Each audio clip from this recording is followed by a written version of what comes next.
Bueno, para continuar con el tema, ahora yo les voy a hablar del aborto a mediados de trimestre. Soy Aileen, ustedes ya me conocen. Para iniciar, pues hay que definir qué es el aborto a mediados de trimestre. Podemos decir que es todo aquel que ocurre desde final del primer trimestre hasta las 20 semanas de gestación, o bien hasta que el feto alcanza un peso no mayor a 500 gramos.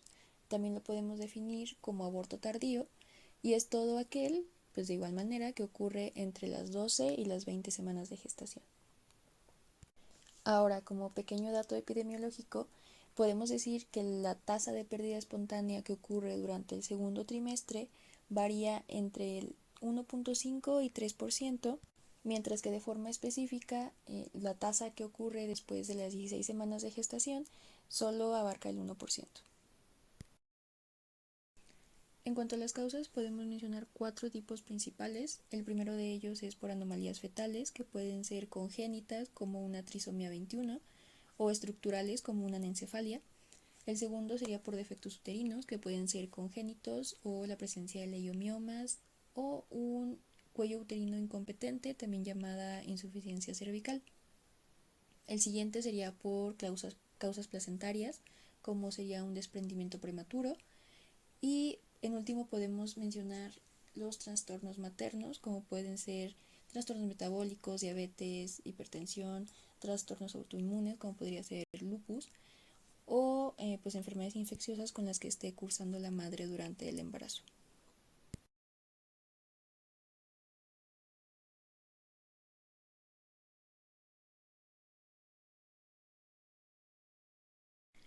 La insuficiencia cervical, también llamada cuello uterino incompetente, se caracteriza por una dilatación cervical que es indolora y ocurre durante el segundo trimestre de embarazo o gestación. Esta puede estar seguida por prolapso, salida de membranas o incluso la expulsión de un feto inmaduro, y tiene como característica que se puede repetir en futuros embarazos. La causa específica se desconoce, aunque se ha atribuido traumatismo cervical previo. También se ha implicado un desarrollo anormal en el cuello uterino y cambios en la maduración cervical, como un contenido alterado de colágeno, y todo esto pues, puede contribuir a que se produzca un aborto. El procedimiento quirúrgico de elección es el cerclaje profiláctico. Este pues busca reforzar el cuello uterino mediante una sutura circundante, y se le va a ofrecer a pacientes que tengan un historial de parto sin dolor durante el segundo trimestre, o aquellas a las que se les haya encontrado una dilatación temprana del orificio cervical interno en pues un chequeo de rutina. En esta imagen estamos viendo el procedimiento de cerclaje de McDonald para un cuello uterino incompetente. Este es el procedimiento pues más utilizado, ya que es el más sencillo y rápido de realizar. Inicia con un monofilamento que se coloca en el cuerpo del cuello uterino al nivel del orificio interno. Este pues se va rodeando el cuello uterino para, al momento de que éste se apriete y se ate la sutura, se reduzca la luz del canal cervical entre 5 a 10 milímetros, logrando pues retener un embarazo.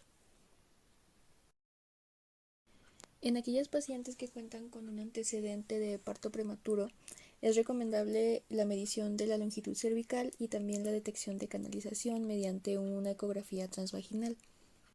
Esta medición debe realizarse aproximadamente cada 2 semanas, mientras la paciente se encuentra entre la semana 16 y 24 de gestación. Ahora, si encontramos una longitud cervical de entre 25 y 29 milímetros, es recomendable considerar un intervalo semanal para las revisiones, mientras que si la longitud es menor a 25 milímetros, le ofrecemos un cerclaje profiláctico. Como todo procedimiento, también el cerclaje cuenta con sus contraindicaciones, siendo las principales tres. La primera, que haya hemorragia, contracciones o ruptura de membrana, ya que estas pues aumentan la probabilidad de que exista una falla en el procedimiento.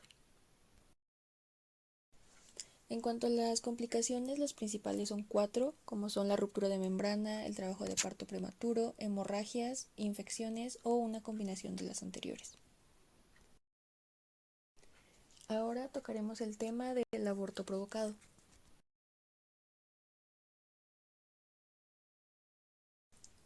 Lo podemos definir como la terminación médica o quirúrgica del embarazo antes del momento de la viabilidad fetal.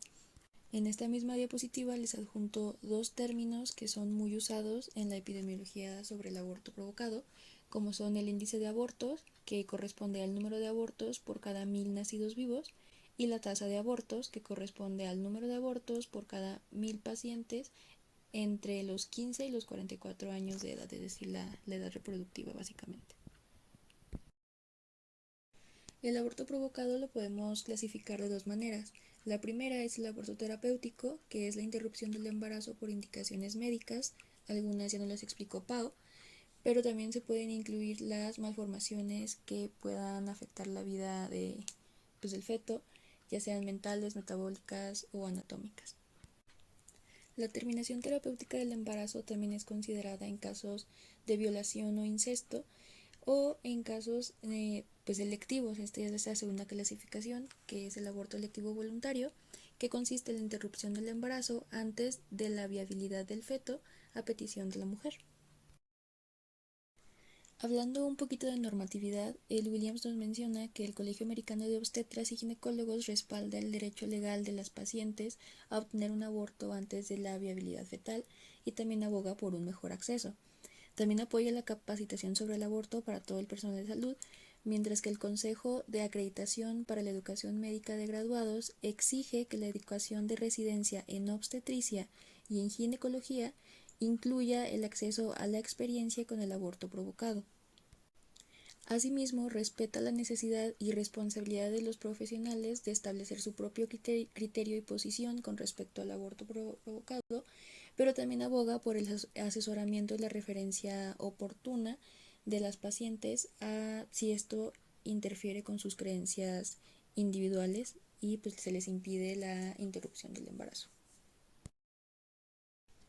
Dentro de los métodos de aborto antes del primer trimestre o antes de las 12 semanas, se encuentra el aborto quirúrgico, que es de primera elección cuando existe un sangrado abundante, inestabilidad hemodinámica o una infección intrauterina, y se encuentra el aborto médico o farmacológico, que se suele utilizar cuando hay un aborto retenido o incompleto, que por lo general es antes de las 10 semanas de gestación. Es importante recalcar que a menos que la persona gestante tenga algún trastorno médico materno grave, no requerirá hospitalización. Sin embargo, el lugar o la clínica donde se realice debe contar con toda la capacidad de proporcionar reanimación de emergencia y traslado de inmediato a un hospital si fuese necesario. Ahora les voy a hablar un poquito más específico sobre el aborto quirúrgico, que suele realizarse por vía vaginal a través de un cuello uterino bien dilatado. Para dilatar el canal cervical se utilizan dilatadores osmóticos, también llamados higroscópicos, los cuales son dispositivos que extraen agua del tejido circundante y pues expanden. Y con esto pues expanden también el conducto cervical. El primero del que les voy a hablar se llama laminaria. Este es extraído del fondo del mar, está pues prácticamente hecho a base de algas y su efecto tarda alrededor de 12 a 24 horas. El siguiente es el Dilapan S. Su efecto se obtiene entre las 4 a 6 horas después de que es colocado. Y es importante recalcar que las pacientes pueden realizar sus actividades con normalidad, es decir, pueden caminar y defecar sin ningún problema mientras tienen colocado el dilatador. Algunos autores recomiendan la dilatación solamente para aquellas pacientes con un mayor riesgo de complicaciones, como podrían ser adolescentes con estenosis cervical. Y en dado caso de que no se cuente con dilatadores osmóticos, se puede utilizar misoprostol a una dosis de 400 microgramos por vía sublingual. También puede ser por vía vaginal, entre 3 a 4 horas antes de la cirugía. Para prevenir infecciones después del procedimiento, ya sea una evacuación quirúrgica del primer o segundo trimestre, se utiliza doxiciclina a dosis de 100 miligramos por vía oral una hora antes del procedimiento y después 200 miligramos por vía oral. Bueno, ahora les voy a explicar el procedimiento de un legrado por vacío o por succión. Primero debemos determinar el tamaño y la orientación del útero. Se inserta un espéculo y se limpia el cuello uterino con iodopovidona o lo que tengamos a la mano, que sea equivalente obviamente. Después se fija una cánula rígida o semirrígida a una fuente de vacío, que puede ser eléctrica o una jeringa portátil de 60 mililitros para que ejerza el vacío. Después de esto, el labio cervical anterior se fija o se toma con una pinza de cuello y el cuello uterino, si no fue suficiente con los dilatadores, se dilata aún más con un dilatador de Hegar, de Hank o de Pratt, hasta que se obtenga un diámetro donde pueda entrar la cánula. Una vez que el cuello uterino se ha dilatado lo suficiente para que entre la cánula, ésta se introduce lentamente hacia el fondo hasta que encuentre resistencia.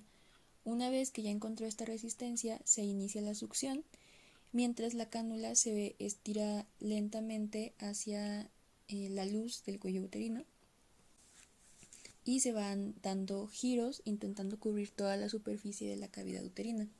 Esto se repite hasta que pues ya no salga más tejido. En el caso de embarazos de menos de 6 semanas de gestación, un inconveniente es que son tan pequeños que pueden dejar rastros ya que no son fácilmente detectables. Los pacientes que se realizan este procedimiento también pueden cursar con complicaciones, las cuales pues van a aumentar su tasa conforme aumenta la edad gestacional. Las más comunes son la perforación uterina, laceraciones cervicales, laceraciones vaginales, síndrome de Asherman, que son sinequias uterinas, cuyo riesgo aumenta conforme pues, se realizan más procedimientos en la misma paciente. Hemorragias, puede haber eliminación completa de productos, que ya les había mencionado en la diapositiva anterior. Puede haber infecciones, hematometra y las típicas complicaciones que puede haber por la anestesia. Continuamos con el aborto médico o farmacológico, en el cual se utilizan principalmente 3 medicamentos, la mifepristona, el metotrexate y el misoprostol, los cuales se pueden utilizar de forma individual o en combinación y se deben tener ciertas precauciones, en especial si la paciente cursa con anemia severa, coagulopatía, uso de corticosteroides sistémicos en un largo periodo de tiempo, insuficiencia suprarrenal, enfermedades hepáticas, pulmonares, cardiovasculares severas o hipertensión no controlada. En esta tabla vemos el esquema terapéutico para la terminación médica del embarazo. Por cuestiones de tiempo solamente les voy a explicar el primer esquema del primer trimestre y del segundo trimestre. En el caso del primer trimestre vamos a utilizar mifepristona y misoprostol. La mifepristona a dosis de 200 a 600 miligramos por vía oral. Esto seguido a las 24 o 48 horas por misoprostol entre 200 y 600 microgramos por vía oral o 400-800 microgramos por vía vaginal, bucal o sublingual. En el caso del segundo trimestre, igual va a ser mifepristona, 200 miligramos por vía oral, seguido a las 24 o 48 horas por misoprostol, 400 microgramos por vía vaginal o bucal cada 3 horas hasta por 5 dosis. Después de que se le administraron los fármacos a la paciente, es importante explicarle que dentro de las 3 horas siguientes, en el caso de misoprostol, puede haber vómitos, diarrea, fiebre, puede haber incluso sangrado o el típico cólico menstrual, que tiende a ser un poco más fuerte de lo que se acostumbra, por lo que debemos proporcionarle a nuestro paciente analgesia adecuada y, si es necesario, incluso narcóticos. También informarle que si el sangrado es muy profuso, que empape 2 o más compresas por hora durante 2 horas, vaya a buscar atención médica. También es importante mencionarle al paciente que tanto metotrexato como misoprostol son teratógenos, por lo tanto, una vez iniciado el procedimiento de aborto debe completarse hasta su totalidad. Finalmente, entre las contraindicaciones del tratamiento farmacológico se encuentra que la paciente esté cursando con anemia, con fiebre, un sangrado abundante, el uso de DIU, una coagulopatía o el uso de anticoagulantes orales, glaucoma, hepatopatía, cardiopatía, hipertensión arterial o asma. ¿Alguna vez han escuchado la palabra AMEU o aspiración manual endouterina? ¿Quieren saber de qué se trata, cómo son los instrumentos, para qué sirve y cómo se hace una AMEU? Quédense a ver este video. Soy la doctora Verónica Rembis, ginecóloga, y les voy a explicar paso a paso cómo lo hacemos. Bueno, les presento el equipo de AMEU, de aspiración manual endouterina. Estas son las cánulas, son cánulas delgadas, de plástico, flexibles. Hay de diferentes tamaños y de diferentes números. Ahorita los vamos a mostrar con más detalle, pero miren la diferencia de lo delgado comparado con mi dedo. Y además quiero que vean la flexibilidad que tienen, muy suaves. Eso nos reduce muchísimo las probabilidades de lastimar el útero o de perforar el útero. Claro, como todo hay que hacerlo despacio y con cuidado, pero sí el ser flexibles nos permite hacer menos daño. Se conectan a la jeringa y esta jeringa se tracciona como para hacer un vacío, como pueden observar ahí, y entonces tenemos todo el espacio por dentro para poder guardar la muestra. Bien, ¿cuándo vamos a hacer una AMEU? ¿Cuándo te lo debemos de aplicar? Primero, si estás embarazada y durante tus primeros meses te complica tu embarazo con un diagnóstico de huevo muerto y retenido, un embarazo embriónico o un embarazo molar. También si alguna vez presentas alguna hemorragia muy abundante que no mejore con el tratamiento médico y que te ocasiona alguna alteración de signos vitales o una hemorragia muy fuerte con anemia aguda. O finalmente si quieres alguna aspiración endometrial para un diagnóstico diferencial entre hiperplasia de endometrio, hipertrofia de endometrio, pólipos de endometrio o inclusive un cáncer. Estos son los dilatadores. Los dilatadores son cánulas de metal duras de diferentes tamaños, lo pueden comparar con el tamaño de mi dedo. Y tenemos cánulas muy gruesas, casi de 1 centímetro, y cánulas tan delgadas como de 1 milímetro. Y los utilizamos en cuellos que están cerrados, en cérvix cerrados. Y estas son las cánulas suaves, delgadas, que son las de AMEU, que son de plástico y son de diferentes números, también el más pequeño, número 4, y el número 8 es el mediano. Tenemos también cánulas gruesas, por ejemplo, del número 12, que usamos para tejidos muy abundantes o hemorragias muy fuertes. Entonces, para cada paciente hay una cánula diferente. Este es el espejo vaginal. Una vez que introducimos el espejo vaginal, colocamos la pinza de POSI, que es la cánula de metal que pueden ver ahí, y esa nos sirve para traccionar el útero y podemos rectificarlo y dejarlo más fácil para el acceso. Ahí pueden ver justo al centro se está metiendo la cánula al cérvix, en el orificio cervical externo, y entonces conectamos la cánula junto con la jeringa, la acomodamos y vean cómo la jeringa tiene que hacer pequeños movimientos giratorios para poder abarcar toda la parte interna del endometrio. Debemos imaginarnos como si fuera un círculo y girarlo poco a poco para que ninguna porción quede con restos ovulares. Al girarlo, la cánula va tomando muestras en cara anterior, lateral derecha, posterior y lateral izquierda de la paciente. Lo debemos de hacer las veces que sean necesarias hasta que no salga ningún tipo de tejido o ninguna cantidad de sangrado. Esto puede ser variable, alrededor de 1 minuto puede tardar una AMEU o puede tardar 5 minutos. Normalmente no son procedimientos muy largos, generalmente son procedimientos cortos y de hecho pues es la intención que se haga con calma, pero en una velocidad promedio para que la paciente no esté en riesgo. Son procedimientos que se usan generalmente con sedación o en algunos casos con bloqueo peridural, cuando son pacientes delicadas graves o con algunas enfermedades que impiden la pura sedación. O bien podemos combinar sedación con bloqueo según el caso. Aquí se extrae la jeringa, empezamos a separar la muestra y todo queda en la parte del centro. Todo se manda a patología siempre para estudio. Aquí lo estamos vaciando en un frasco con formol. Todo lo que ustedes ven rojo como con coágulos solamente es sangre, pero de pronto pueden ver algunas porciones que tienen tejido como blanco, grumoso. Ese es tejido que puede ser desde endometrio con alguna alteración o en algunos otros problemas en embarazo.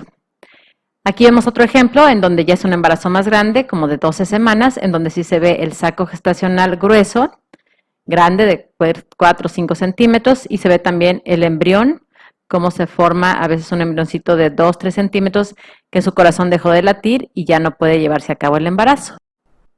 Una vez guardado en formol, se puede conservar por mucho tiempo o bien enviarse a patología de inmediato para su diagnóstico definitivo. Finalmente revisamos el cérvix, vemos que no existe ya ningún sangrado activo, verificamos cómo se colocó la POSI, que no deje sangrado y que la paciente ya tenga su cuello perfecto, sin sangrado y poderla dar de alta. Espero que este video haya sido de utilidad para todos ustedes y lo puedan compartir. Suscríbanse al canal, aquí vamos a estar constantemente metiendo videos de ginecología y en la descripción pueden ustedes encontrar los teléfonos de citas, así como los links de nuestras redes sociales y nuestra página web. Muy bien. Ahora continuaremos con lo que son los métodos de aborto en el segundo trimestre del embarazo. Bien, en el segundo trimestre, la anomalía o la muerte fetal, el aborto inevitable, la terminación deseada o las complicaciones de salud materna pueden ser indicaciones para la evacuación uterina. En el primer trimestre, las opciones disponibles son médicas o quirúrgicas. En el segundo trimestre, la dilatación y la evacuación se van a dictar en lugar de la dilatación y la aspiración. Esto es debido al tamaño y a la estructura ósea que el feto ya posee. La dilatación y la evacuación es un medio común de aborto en Estados Unidos. De los abortos legales practicados en el 2013, 9% fueron realizados por dilatación y evacuación a edades gestacionales mayores a las 13 semanas. Hablando de lo que es la dilatación y la evacuación propiamente dicha, bueno, tenemos que esta consta de dos fases o dos etapas: la etapa de preparación y la técnica propiamente dicha. Bueno, con la dilatación y la evacuación, la dilatación cervical amplia va a preceder a la evacuación de las partes fetales. El grado de dilatación va a aumentar con la edad gestacional del feto. Una dilatación inadecuada corre el riesgo de traumatismo cervical, de perforación uterina o de retención de tejido. Por lo tanto, se recomienda la dilatación prequirúrgica, obviamente siempre antes del procedimiento. Las principales opciones que nosotros tenemos para lograr la dilatación cervical óptima son dilatadores higroscópicos o misoprostol. Contamos con la laminaria, la preparación nocturna con laminaria va a ofrecer una dilatación cervical óptima. Aunque es poco frecuente, pero puede ocurrir, es que esta no dilate de manera adecuada el cérvix, y la laminaria en serie en este caso sería una opción, o bien podríamos complementarla con misoprostol, que esto sería otra opción. El Dilapan S se prefiere para procedimientos que se quieren terminar el mismo día, ya que tiene su efecto máximo dentro de las 4 a 6 horas que fue aplicado. El misoprostol, por su parte, se puede usar en lugar de dilatadores higroscópicos a dosis de 400 microgramos vía vaginal o bucal, pero si fuese bucal, este tendría que ser 3 a 4 horas antes del procedimiento. En resumen de lo dicho anteriormente, los dilatadores higroscópicos pues son los más efectivos, obviamente para preparar el cérvix antes del procedimiento. El Dilapan, por su parte, es para aquellos pacientes que quieren terminar el procedimiento el mismo día. Con el aborto electivo, algunos clínicos van a optar por inducir la muerte del feto antes del procedimiento, que sería la dilatación y la evacuación. Esto es para evitar que haya un nacimiento en vivo o para evitar violar la ley de prohibición del aborto del nacimiento parcial. Esto se puede efectuar de dos maneras, bien sea con una inyección de cloruro de potasio intracardíaco o con digoxina, que puede ser intraamniótica o intramuscular. En la fase de la técnica, se cuenta con profilaxis antibiótica. Esta va a ser similar a la que se establece en el primer trimestre. Para reducir el sangrado posterior al procedimiento, se puede usar vasopresina de 2 a 4 unidades en 20 mililitros de solución salina. Una vez que se logra la dilatación cervical adecuada, la etapa quirúrgica inicial consta en drenar el líquido amniótico con una cánula de succión de 11 a 16 milímetros. Esto va a reducir el riesgo de embolia del líquido amniótico y lleva al feto al segmento inferior para su posterior eliminación. Para embarazos mayores de 16 semanas, el feto se va a extraer en partes, usando forceps o algún otro instrumento destructivo. Una vez eliminado el feto, se va a utilizar una careta de gran calibre para extraer la placenta y el tejido restante. Las complicaciones que puede haber con este procedimiento pues son infrecuentes, sin embargo pues no quiere decir que no puedan ocurrir, aunque en realidad las tasas eh, que se tienen de incidencia pues son bajas, entre el 0,2 y el 2%. Estas complicaciones incluyen perforación uterina, laceración cervical, hemorragia uterina e infección posaborto. Y dentro de las complicaciones raras, pues incluyen la coagulopatía intravascular diseminada y la embolia de líquido amniótico. Se cuenta con otras opciones quirúrgicas.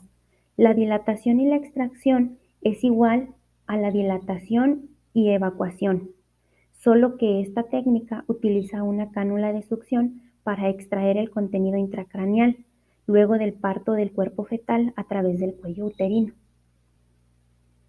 Esto nos va a ayudar a la extracción y va a minimizar la lesión uterina o cervical que puede darse con instrumentos grandes o bien por los huesos fetales. La dilatación y la extracción también se llama dilatación y evacuación intacta. En términos políticos, esta se ha denominado aborto de nacimiento parcial. También se cuenta con la opción de un aborto farmacológico. Para esto contamos con diferentes sustancias para poder lograrlo. Se cuenta con lo que es el misoprostol, el cual se utiliza a dosis de 400 microgramos por vía vaginal o bucal. La mifepristona, la dinoprostona, que su nombre comercial es el Prostin, que es la prostaglandina E2, aunque esta solo está disponible en Estados Unidos. Y como esta tiene escasa estabilidad farmacológica, pues también es mucho más difícil utilizarla. También se puede usar oxitocina intravenosa a dosis altas en solución salina y también se cuenta, aunque es raro utilizarlo, el lactato de heptacridina. Lo que hace es que activa los mastocitos del miometrio para liberar prostaglandinas. Las consecuencias del aborto. Bueno, pues el aborto inducido legalmente en Estados Unidos tiene una baja tasa de mortalidad.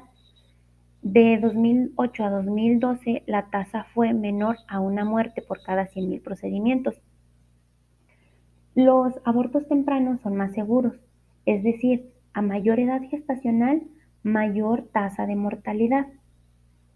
En esta diapositiva les puse algunas tasas de mortalidad según las semanas de gestación, en las cuales pues es muy clara que a mayor edad gestacional, pues la tasa va aumentando.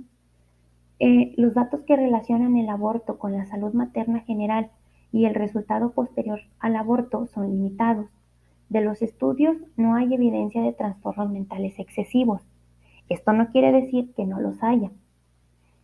Por su parte, existen pocos datos sobre la salud reproductiva posterior, aunque las tasas de infertilidad y embarazo ectópico no se han visto aumentadas. Para finalizar, la contracción después del aborto. Bueno, pues después del tratamiento médico o quirúrgico de una interrupción o pérdida temprana del embarazo, pues obviamente la ovulación tiene que reanudarse. Esto puede ser tan pronto como en 8 días, aunque el tiempo promedio es de 3 semanas. Obviamente, a menos de que se desee otro embarazo, pues se va a iniciar con métodos anticonceptivos. O también puede optarse por la anticoncepción, que puede ser definitiva. Y para las pacientes que desean otro embarazo, pues simplemente la concepción no necesita retrasarse. Como conclusiones de nuestro tema, tenemos que a inicios del embarazo el aborto es un evento común. El 80% de los abortos ocurren durante las primeras 12 semanas de gestación, el 20% durante las semanas de la 12 a la 20. El aborto puede ser electivo y existen diferentes mecanismos para practicarlo dependiendo de la etapa gestacional en la que se encuentre. La práctica de un aborto electivo puede traer consecuencias físicas potencialmente graves para la madre si este no es practicado por el personal capacitado. El aborto puede traer consecuencias tanto emocionales y físicas para la madre y para la relación de pareja. Bueno, eso sería todo por nuestra parte. estas son las referencias que utilizamos para hacer nuestra presentación y sería todo. Muchísimas gracias.